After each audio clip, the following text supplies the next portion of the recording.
I've covered enough missing persons cases to know this. The first 24 hours are everything. And in the case of Judy Smith, that window closed fast and quietly. April 10th, 1997. Philadelphia, Pennsylvania. 50-year-old Judy Smith, a nurse from Boston, was in town with her husband, Jeffrey. He was attending a legal conference at the DoubleTree Hotel downtown. She came along for the trip. No big plans, just sightseeing, maybe a walk through the city's historic core. They were married just 6 months earlier. That morning, Judy wasn't even supposed to be in Philly. She had forgotten her ID back in Boston and had to take a later flight. Jeffrey arrived a day ahead. She caught up with him the next morning, met him at the hotel, dropped off her bag, and told him she'd spend the day exploring. They agreed to meet around 5:30 p.m. back at the hotel. But Judy never returned. At first, Jeffrey wasn't alarmed. He figured maybe she lost track of time. Maybe she got caught up in traffic or took a detour. But as night fell, and there was still no word, no call, no sign, he started to worry. By 9 p.m., he reported her missing. Here's where the first red flag went up. The police didn't treat it as urgent. She was an adult. No history of mental illness. No clear indication of foul play. Maybe she just needed space. Maybe she left voluntarily. That was the thinking. But Judy wasn't impulsive. According to her family, she was responsible, meticulous.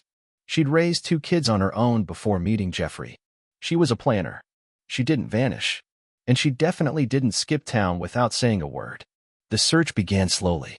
Flyers with her face and description were posted around downtown. 5 feet 5 inches, 110 pounds, short brown hair. She'd been wearing a red backpack, a floral blouse, black pants, and white sneakers. She had around $200 cash on her. No credit cards, no ID. There were no confirmed sightings.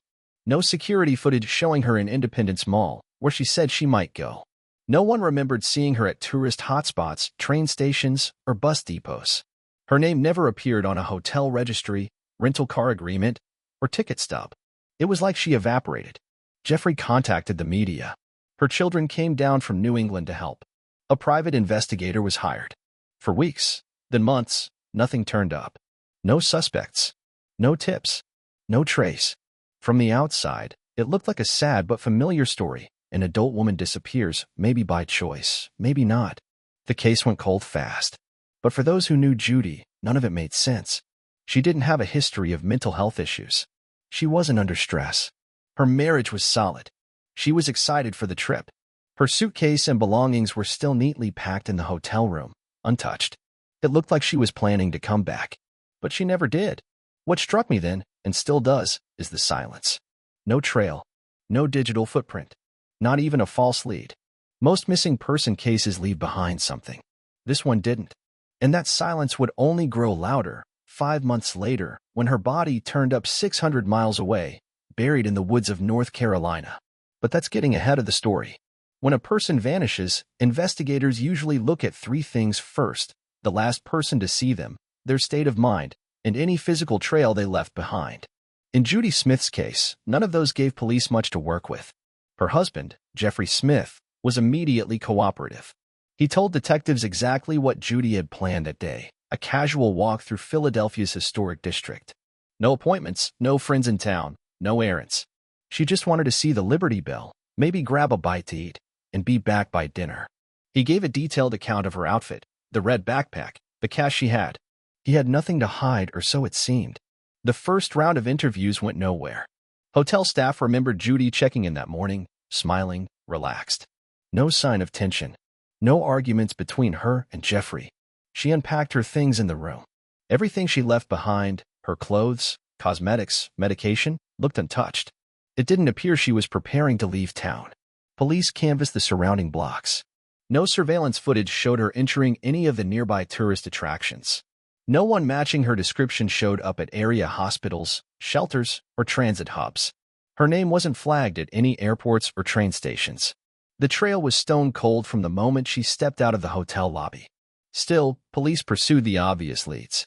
They questioned Jeffrey multiple times, searched the hotel room, checked his alibi. His timeline held. By all accounts, he was at the conference for most of the day. No witnesses reported seeing him leave unexpectedly. His swipe card data from the hotel matched his story. His behavior, too, didn't raise any alarms, at least not officially. But some things felt off. He waited 4 hours to call police. That's not unusual on paper, but for someone who described his wife as never late, it struck investigators as hesitant. Then there was the matter of how quickly he got media involved. Within 2 days, he was on local TV. Desperate? Or trying to control the narrative? To be clear, police never named Jeffrey Smith a suspect. But behind closed doors, not everyone was convinced. One officer I spoke to off-record years later said bluntly, "We couldn't rule him in. But we couldn't rule him out, either." Then there were the public tips, scattered sightings of a woman who might have been Judy. One in a shopping mall in New Jersey. Another at a rest stop near Delaware. A third, more questionable, in a diner outside Atlantic City. But none could be verified. And none pointed to a motive or a destination. With no forensic evidence, no confirmed sightings, and no witnesses, the case lost steam. Within 3 weeks, the active search slowed down. Flyers stayed up, but investigators were reassigned. Judy's family kept pushing. They ran their own small campaigns, hoping for a break. But summer came and went. The trail stayed cold. What law enforcement was left with was a painful equation. A woman who had no reason to leave, who vanished without trace, and a husband who couldn't explain what happened, but also couldn't be tied to anything criminal. To the public, it looked like another missing person story that would quietly fade away. But then came September 7th. 2 hunters walked through a remote part of the Pisgah National Forest, deep in the mountains of western North Carolina, over 600 miles from where Judy was last seen. That's where they found her. September 7th, 1997, nearly 5 months since Judy Smith vanished without a trace from Philadelphia. 2 hunters were walking through a steep, wooded area of the Pisgah National Forest in western North Carolina, not far from the Blue Ridge Parkway. It was remote terrain, rough, sloped, overgrown. They weren't looking for trouble, but they found it anyway. Near a shallow depression beneath fallen branches, they spotted something that didn't belong. Bones. A partial human skeleton. They called the authorities. Sheriff's deputies from Buncombe County responded. It didn't take long to determine that the remains were human, mostly skeletal, partially buried. Nearby were a few personal items, a blue backpack, a pair of sunglasses, and some torn clothing. There were no signs of wild animal activity. This wasn't an accidental death. It looked staged. Covered up. Dental records confirmed it. The remains belonged to Judy Smith. Here's the first problem, the location. Pisgah National Forest is over 600 miles south of Philadelphia. Judy had no reason to be there. No family in the area. No ties. No rental car linked to her. No known method of travel. And this wasn't a highway pull-off or a tourist spot. It was deep in the woods. Remote. Steep. Out of the way. So how did she get there? The second problem, the condition of the body. Forensic analysis indicated that she died from sharp force trauma. There were knife marks on her ribs. Her bra had been sliced through. Authorities concluded it was homicide. A violent one. There were no drugs in her system. No evidence of sexual assault. But she'd been left in the forest for months, partially buried. Then came the third problem, the clothing. Judy had last been seen in sneakers, black pants, and a floral blouse. But what she was found in didn't match. The remains were dressed in hiking boots, thermal underwear, and jeans, the kind of gear someone might wear if they were planning a trek in the mountains. Her family insisted those weren't her clothes. They'd never seen them before. And the blue backpack? Judy's had been red. So who bought those clothes? Where did they come from? Did Judy change voluntarily? Or did someone else dress her? That detail opened a door to something darker. The idea that Judy might have been alive for some time after she disappeared. Maybe even days or weeks. Long enough to travel. Long enough to end up in another state. But if that's true, then where was she in the meantime? Investigators scoured the area. No campsites. No shelters. No known hitchhiking routes. No missing vehicles. No reports of a woman matching her description in the region at the time. Just one odd piece of input. A few locals claimed they'd seen a woman from Boston months earlier, calm, polite, staying at a motel in Asheville. Some even said she'd gone shopping in nearby stores. It wasn't much to go on, but it didn't sound like someone in distress. It sounded like someone traveling. And that's what didn't make sense. If Judy Smith was kidnapped, why was there no ransom? Why move her across multiple state lines? If she left voluntarily, why not use her name? Her money? Why change clothes, buy hiking gear, then end up dead in the forest? This wasn't a mugging gone wrong. It wasn't a robbery, she still had valuables on her. No one ever came forward. No confessions. No known suspects. Nothing. All the original assumptions, panic attack, memory loss, voluntary disappearance, collapsed under the weight of that shallow grave. Now this wasn't just a mystery. It was a homicide, but it was also something more. A crime that didn't follow the rules. The discovery of Judy Smith's remains should have brought clarity. It didn't. It made things messier. After the news broke that her body had been found in North Carolina, tips started rolling in again, this time, from people hundreds of miles south of Philadelphia who claimed they'd seen her months earlier. And here's what's strange. These sightings weren't frantic or fearful.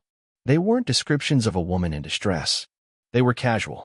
Multiple shop owners in and around Asheville, North Carolina, told investigators that a woman matching Judy's description had come into their stores, alone, calm, friendly. She said she was from Boston. She asked for directions. She bought items, socks, sunglasses, a backpack. A clerk at a convenience store remembered her asking about hiking trails in Pisgah. One motel owner even claimed she stayed a night there alone, paid in cash, no ID. Could all of these people be wrong? Could it have been someone who just looked like her? Maybe. But there was consistency in their accounts, not just in appearance, but in behavior. None of them described someone confused, frightened, or disoriented. This woman knew where she was and what she wanted. That directly contradicted earlier reports from up north, particularly a handful of unconfirmed sightings in New Jersey and Pennsylvania, where witnesses claimed to see a woman who resembled Judy acting strangely, appearing lost, possibly mentally unstable. Some said she talked to herself. One gas station employee in New Jersey claimed she wandered in and didn't seem to know what day it was. Police could never verify those accounts, but they kept them in the file. So which version was real? There were only a few ways to interpret it. One was the idea that Judy had suffered a mental health crisis, dissociation, perhaps, or some form of fugue state, and simply walked away from her life. It would explain the disorganized behavior in the north and the more settled version in the south. A breakdown, followed by a kind of internal reset. But her family didn't buy it. Judy had never shown signs of that kind of instability. No history of depression or trauma. No medications, no therapy, no breakdowns. Her daughter later said, "If my mom had mental health issues, we would have known. She raised 2 kids on her own. She was solid."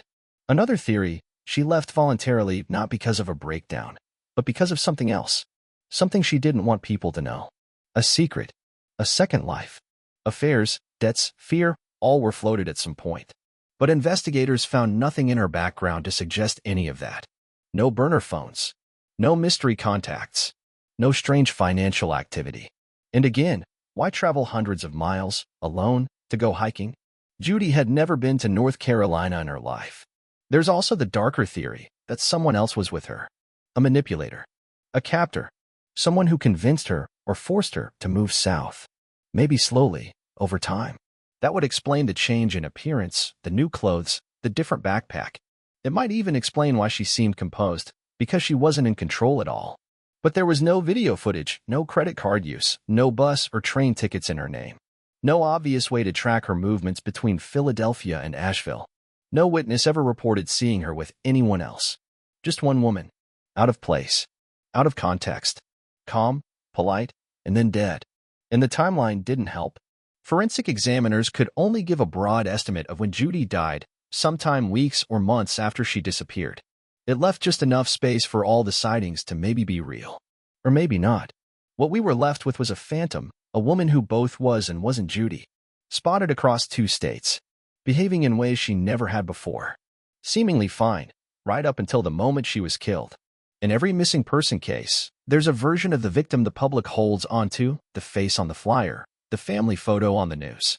But what happens when the real person doesn't act like the one you thought you knew? That's where this story starts to fracture.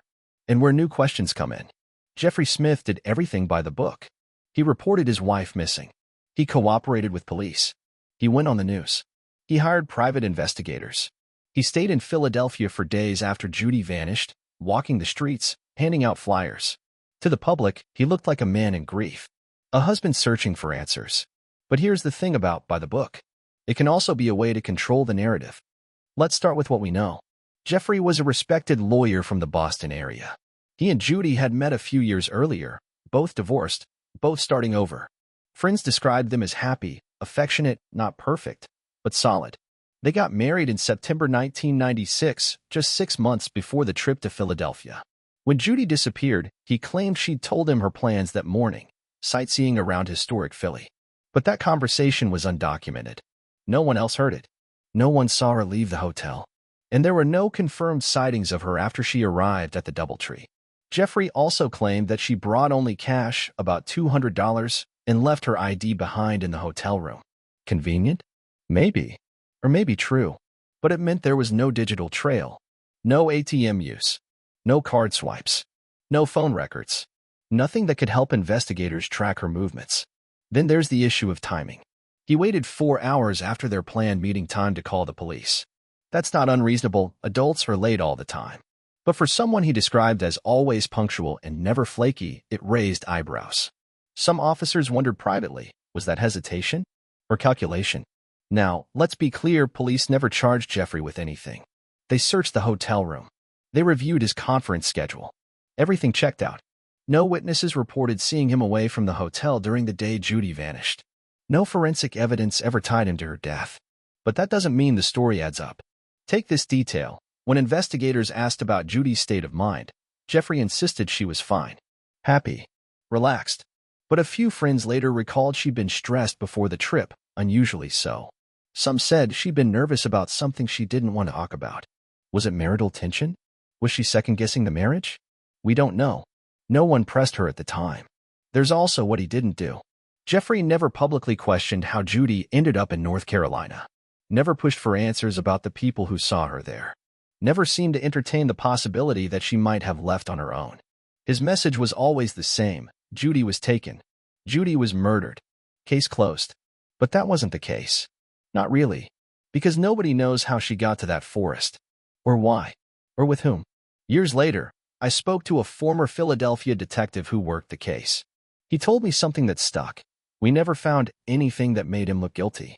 But we never found anything that made him look innocent, either. It's a harsh truth in cases like this. Just because someone acts like a grieving spouse doesn't mean they are.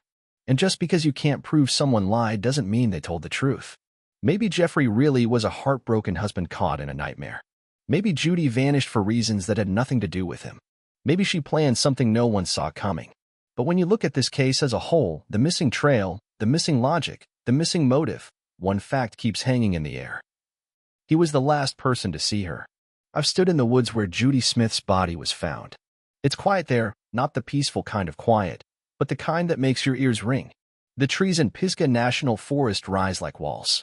The trail disappears fast. No signs, no markers, no natural reason for a woman from Boston to end up here. But she did. Partially buried. Clothes that didn't belong to her. No ID. No wallet. No red backpack. Just a body, and questions that still echo through those hills. Let's strip this case down to what we do know. Judy Smith left her hotel in Philadelphia on the morning of April 10, 1997. She was never confirmed to be seen again in that city. Her remains were discovered nearly 5 months later, in a remote part of western North Carolina. Cause of death, stabbing. No suspect. No motive. No confession. No answers. Every version of what happened to Judy has holes in it. If she was kidnapped, how was she moved 600 miles without anyone noticing? Why no ransom? Why let her roam free in Asheville stores, chatting with strangers, if she was being held? If she ran away, why not use her name, her money, her identity? And if she was suffering from some mental health crisis, how did she survive alone, long enough to buy hiking gear, make casual conversation, and disappear into the woods? Too clean to be random. Too sloppy to be planned. There's a particular kind of cruelty in cases like this. You don't just lose someone. You lose the story of how. You lose the right to even understand what happened. Her family never got closure. Her kids buried what was left of her, but they still wonder, was she alive in May? In June? Did she try to come home? Did she call out for someone in that forest? Did she die alone? The silence is the only thing that ever answered. There's one more detail that stays with me, not from the crime scene, not from the case file, but from the autopsy. Judy's glasses were found near her body. Bent, dirty, but intact. For some reason, that broke me more than the rest. Maybe it was the image, a woman in her 50s, smart, kind, practical, stumbling through the woods in borrowed clothes, still holding on to the one thing that helped her see clearly. In the end, it's not just that Judy was murdered. It's that we still don't know what we're looking at. A planned escape gone wrong? A random act of violence? Or something in between? Something quieter, more human, and harder to face? Cases like this don't end. They just fade unless someone insists on keeping them alive. So here I am, telling it again. Not because it's solved, but because it isn't.